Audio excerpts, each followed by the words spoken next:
And I am going to call this meeting to order of the Regional Sanitation District and the Sacramento Area Sewer District. I would ask the clerk please to call the roll to establish quorum. Good morning. Member Bruins? Member Bruins?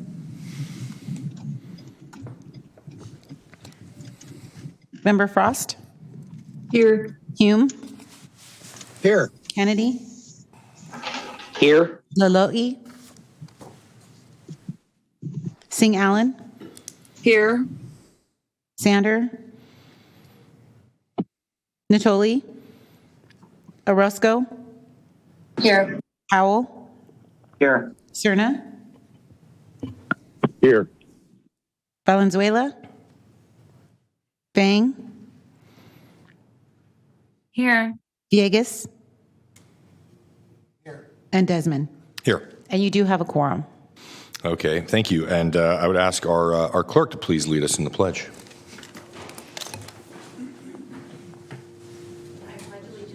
To the flag of the United States of America and to the republic for which it stands, one nation, under God, indivisible, with liberty and justice for all. Okay, thank you, Alma. I'm happy to be joined up here on the dais with my fellow director, Mr. Villegas. It's also his birthday, 35th birthday today, and so please join me in congratulating him. Madam Clerk, please read the statement and public comment procedures. This meeting of the Sacramento Regional County Sanitation District and Sacramento Area Sewer District is being broadcast live on Metro Cable 14, the local government affairs channel, on the Comcast Consolidated Communications and AT&T Uverse cable systems. This meeting is closed captioned and live streamed at metro14live.saccounty.gov. Today's meeting will be replayed Sunday, October 16th at 9 a.m. on Channel 14. This meeting can also be viewed at youtube.com/MetroCable14.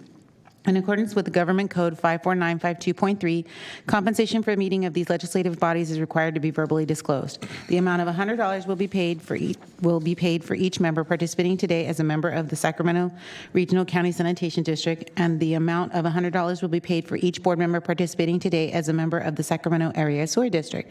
Compensation for Sacramento County Supervisors and City of Sacramento Council members is paid to the county and city respectively to partially offset the costs of those governments. Compensation for other board members is delivered to the individuals. In compliance with the directives of the county, state, and Centers for Disease Control and Prevention, this meeting is live streamed and open to public attendance. Pursuant to health and safety guidelines, the practice of social distancing and wearing of face coverings, mask, or shield is recommended for the health and safety of all persons participating in person during the meeting, although it is not required. To make a public comment, please complete a speaker request form and hand it to the clerk. The chairperson will call your name when it's your turn to make a comment.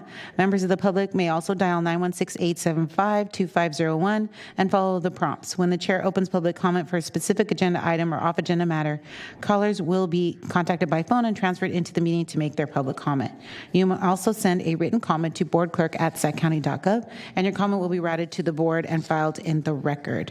Additionally, I have one other note that the end time on the agenda stated that it would be 11:15, and that is actually estimated to be around 10:30 a.m. Okay. And that concludes my announcements. Thank you very much. Okay, we'll move to our first item. That is the Sanitation District consent matters. I'll move consent. Okay, we have a motion. Kennedy, second. Okay, we have a motion and a second. Any comments or questions from the directors? Seeing and hearing none. Madam Clerk, any hands raised? We do not have any hands raised, and we did not receive any requests for public comment. Okay, then with that, please call for vote. Member Bruins? I did receive a message from Member Bruins. She says she cannot hear any audio, but I see her in the meeting, so I will send her a message and let her know. Member Frost? Aye. Hume? Aye. Kennedy? Aye. Lalo'i? Singh Allen? Aye. Sander? Natoli? Orozco? Aye. Howell? Yes. Cerna? Aye. Vang, Yes. Villegas, Yes. and Desmond. Aye. And the motion carries with those members present. Okay, thank you. Item number 2 is public comment. Items not on the agenda, an opportunity for the public to make a comment on something on the agenda today. Do we have any public comment? We have not received any verbal or any requests to speak currently, and we do not have anyone in chambers. Okay, thank you. I'll move to the Sanitation District and Sewer District matters, consent matters, items 3 through 5. I'll move consent. Okay, we have a motion. Hume, second. Okay, we have a motion and a second on consent items 3 through 5. Any comments or questions from directors on these items? Madam Clerk, any? I do not see anyone with their hands raised, and we do not have any public comments. Okay, then please call the roll. Member Bruins? Aye. Member Frost? Aye. Hume? Aye. Kennedy? Aye. Singh Allen? Yes. Natoli? Orozco?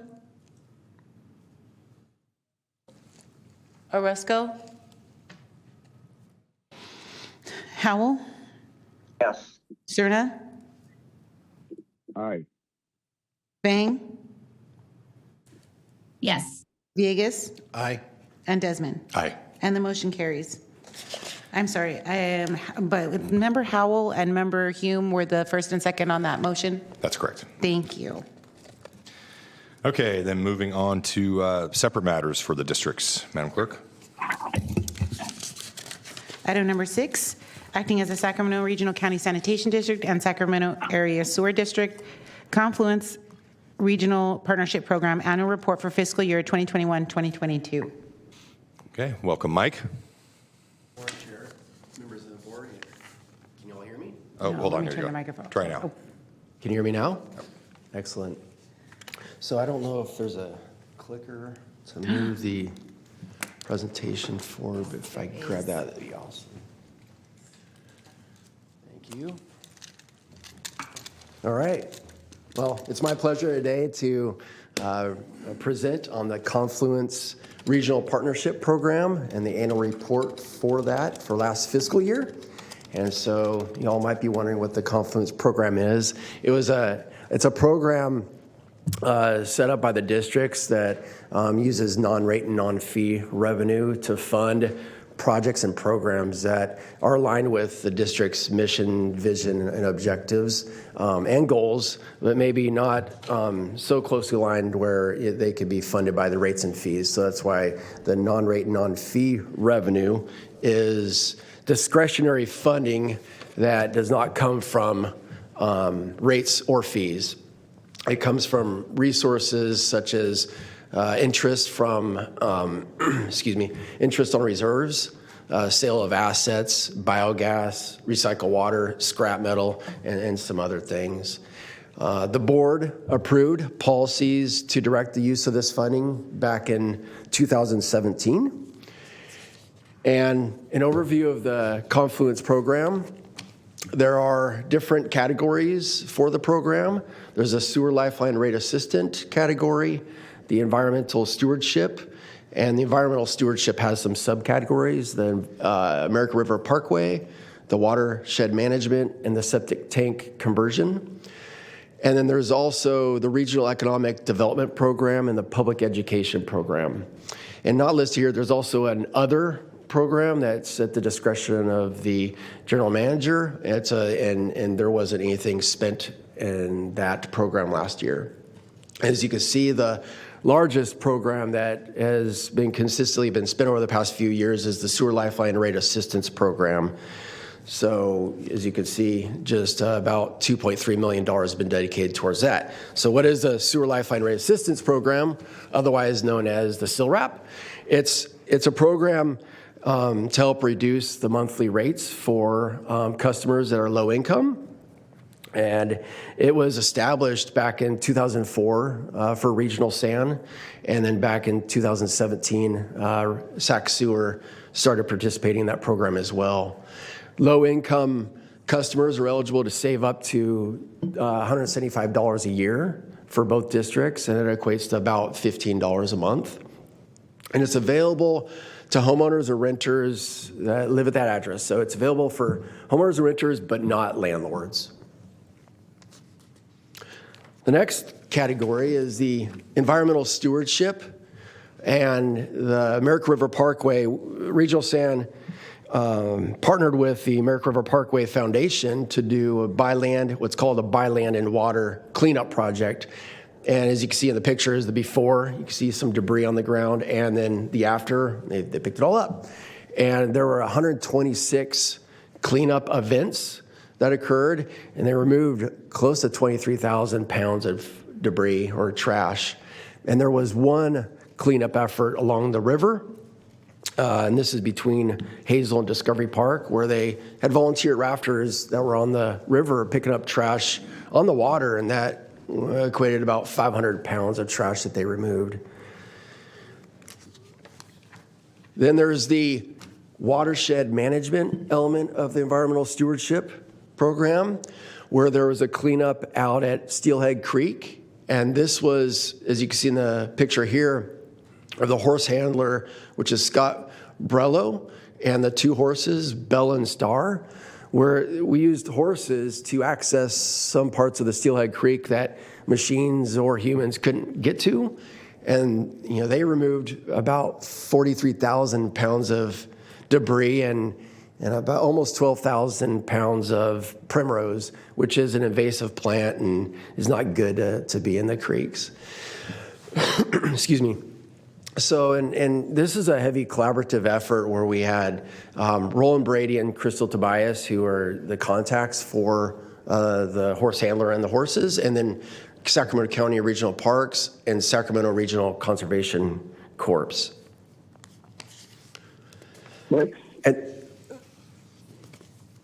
And then there is the septic tank conversion element of the environmental stewardship program. And there are both individual projects and community-wide projects. First, I'll talk a little bit about the individual properties where we provide funding to help. This is aimed to help folks move and transition from using septic tanks to connecting to public sewer. And as you can see with the testimonials, the process went very smoothly, swift, and the grant was helpful, and there were no complaints. That was a comment from one of the recipients. Another recipient said, it was very expensive. If we didn't have the grant, we couldn't have done it. And so that's a testament to getting some of these folks that otherwise probably wouldn't be able to transition from septic to public sewer. And both of these candidates received close to $20,000 in funding for that, both in credits to their impact fees and for the construction related to actually moving the sewer line from the septic to the public sewer. Mike, can I stop for a second? Yeah. What are the eligibility requirements for the conversion? Well, so it really applies to anyone. Anyone could apply for this funding, and I believe there's the first $10,000 is the baseline, but then it goes up to about $20,000 depending on income level, and as income level drops, it goes up to $20,000. Okay. It's based on poverty level. I won't say the number. It's a multiplier. It's 2 or 3 times the poverty level, and so that changes over time as the poverty level changes.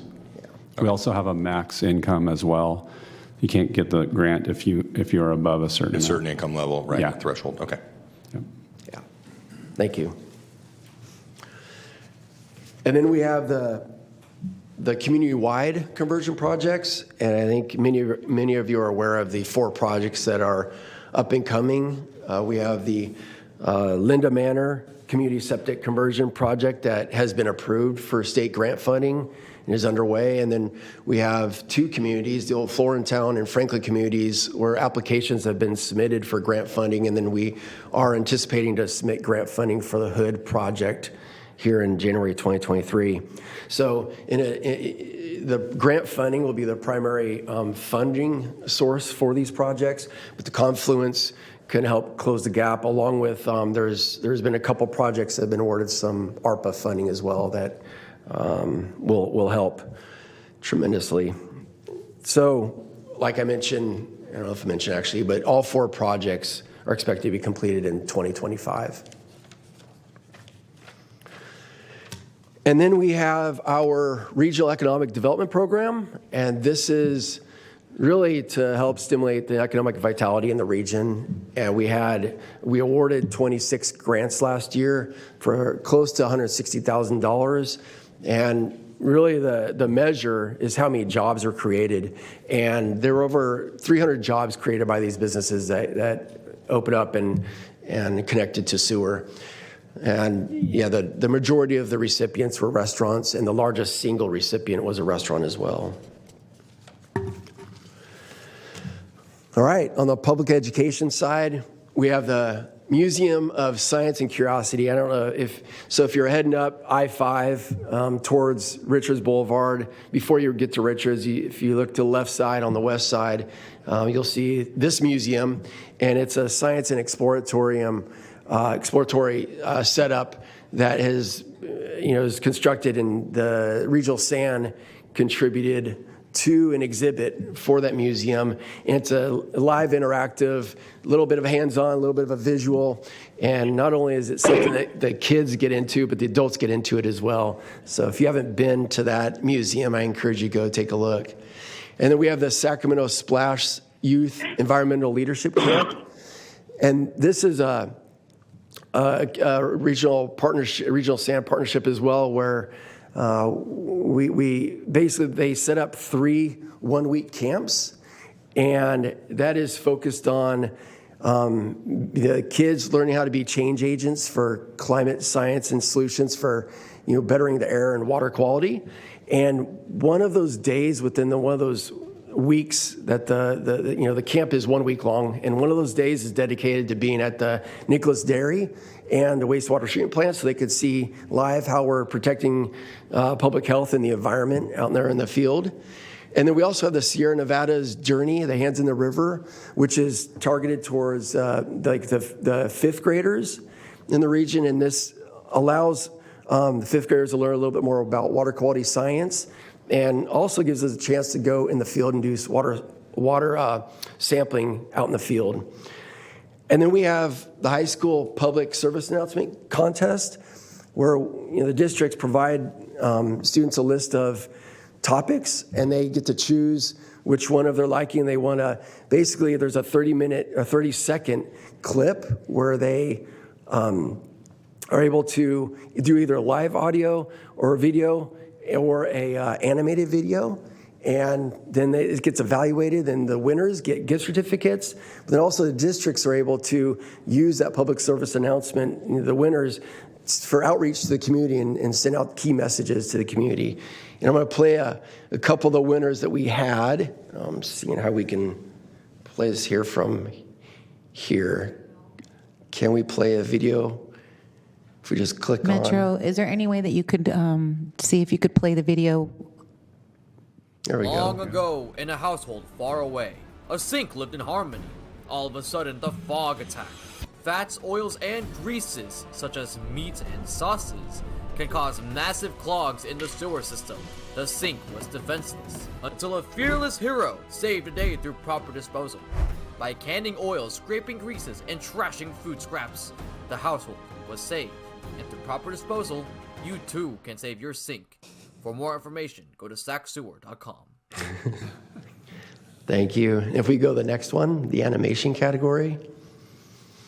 So if Metro Cable can play that too. Was that your When voiceover fog, on that mic? fats, oils, and grease get put down the drain, it can harden and create massive problems in our sewers. Fog can cause sewer backups, clogs, and can be a headache to clean out. Some sources of fog include items like meat, salad dressing, milk, butter, and creamy or oily sauces. Don't let fog get down the drain by doing 3 simple things. Can it, scrape it, and trash it to keep your pipes flowing. Learn more at sacsewer.com. All right, those are neat. So what I also like to do is show within the region where these projects are occurring. These here listed on the slide are hard to show on a map, but they're service-wide. So all the public education program projects are listed here with exception to the museum, which does have a point on the map. And then we also have our Safe Water program. That's a area-wide project that we worked with the sheriffs to help fund removing vessels and vehicles from waterways. But then we also have this map here, and it's hard to see here. You have it in your board package, where you can see the projects that we're working on for the Confluence program are spread throughout our service area. And one to highlight is the blue dots, is the septic conversion projects. And as you can see, they extend as far out to the Orangeville, up to Citrus Heights, Sacramento, all the way down to Elk Grove. So to wrap up, we hear over and over again positive feedback from the Confluence program, not only the individual testimonies, but from other organizations. It is recognized as a valuable resource to the region. And, we're going to continue doing outreach to create awareness and promote the Confluence program with our regional partners. And I don't know if I'll be presenting next year on this, but I definitely look forward to reporting back on successes again next year. It's really fun to get prepared for this presentation, look back and look at all the cool things we're doing for the community. So with that, I'll leave it for any questions or comments. Okay. Thank you, Mike. And I'll turn to my directors for any questions or comments. I do not see anyone with their hands raised. Director Villegas? Did you? No? Yeah, thank you, Mr. Chair. Just a quick question, Mike. Have you had an opportunity to do much outreach on the Yolo side of the river? I know in Sacramento there's a lot of interest in participating in these kinds of, certainly the youth education, environmental stewardship program. And I know the Sacramento River, just north, runs part of the confluence as well, and it's been a source of a lot of activity recently with all the abandoned vessels and the work that's gone into that as well. A couple things. One, we definitely have worked with Yolo County on the abandoned vessels and continue to do that with the sheriffs, the Yolo sheriffs. And then as far as education programs, I wanted to turn to Nicole and see, I know we've tried to get some of these programs to include schools throughout our service area. But I'll see if Nicole has anything to add. Yeah, specifically with the partnership with Sierra Nevada Journeys, they've sort of made a concerted effort to reach out to Washington Unified. I don't know off the top of my head if we had any partnerships with Washington Unified in this reporting year, but I can go back and circle back.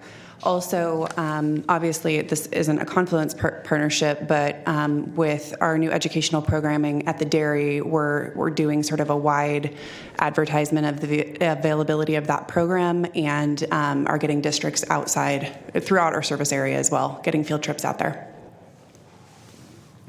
Yeah, I'd like to follow up if I can. If you are penetrating or getting resistance, please let me know. I'd like to help, and I'm sure Member Karina Roscoe would help as well. So thank you. Thank you, Mr. Chair. All right, thank you, Director Villegas.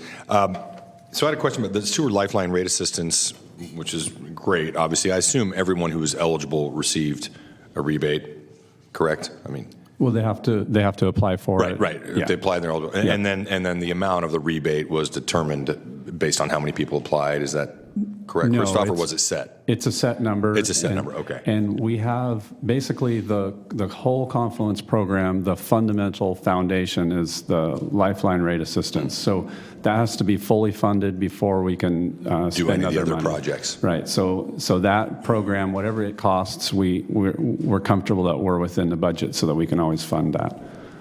And what are the plans for, this is 21, 22, plans for next year? Are there plans to raise the amount of the rebate? I mean, what differences do you anticipate for next year, Mike or Christoph, if any? We don't have any plans for changes. We did increase the amount several years back.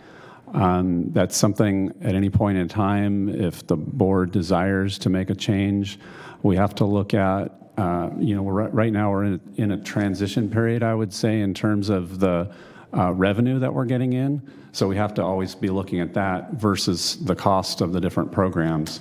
But certainly if the board was interested in changes to the program, we could bring it back. We could bring an informational item back and explain, how much it currently costs, what all the eligibility requirements, and the amounts that people are eligible for. And, we've done different things over the years and, tried to increase the participation. That's the other side of the equation is trying to get as many people who are eligible to actually participate. Right. Well, I'd certainly be interested in that as an informational item if possible. I mean, just keeping in mind the realities of today and the inflation and the additional costs, the additional burdens on so many low-income households. Obviously, I don't want to jeopardize some of the other very, very important programs as part of the Confluence project, but Matt can work with you on that, Christoph, on bringing something back. Probably be next year, I would imagine, early next year. Yeah. All right, any other comments from directors? Any hands raised? I do not see anyone with their hands raised in Zoom. Okay, any public comment on this item? We did not receive any requests for public comment. And I don't believe we have to take action on this. Is just a receive and file? Okay. Yes. Thank you very much, Mike. Thank you. Okay, we'll move on to item number 7, directors and district engineer matters. Any comments from directors? I do not see anyone with their hands raised. Okay, then I'll turn it over to you, Christoph. All right, just a couple of sort of calendar things. We have just 2 board meetings left for the year. November 9th and December 14th are our 2 remaining board meetings. I do want to mention that we have a few people that are rolling off of this board, retiring or moving on. And as of right now, we want to make sure that we get a chance to recognize them, recognize their service before they leave. Right now, it looks like Jeannie Bruins and Jeff Harris would be on the November 9th meeting because their terms end before the end of the year, so the December meeting would be too late. And then Don Natoli on December 14th. If there's anyone I've missed or anyone that knows they won't be on the board next year, let me know, and we'll make sure that we get a chance to give you a proper farewell. And then the last thing I just wanted to mention, we do have a governance committee meeting today that's right after this board. So for those who are participating, hang around, and then we also have a Zoom link for that as well. And that's it. Okay. And still no comments from directors, Madam Clerk? I do not see any comments from any members, any hands raised. Okay. So we'll move on to item number 8, which is a sewer district consent matter. Any questions or comments from directors on item 8? I'll move the item. Bruin, second. Okay, we have a motion and a second. Any members in the queue, directors in the queue? I do not see any, and we did not receive any requests for public comment on this item.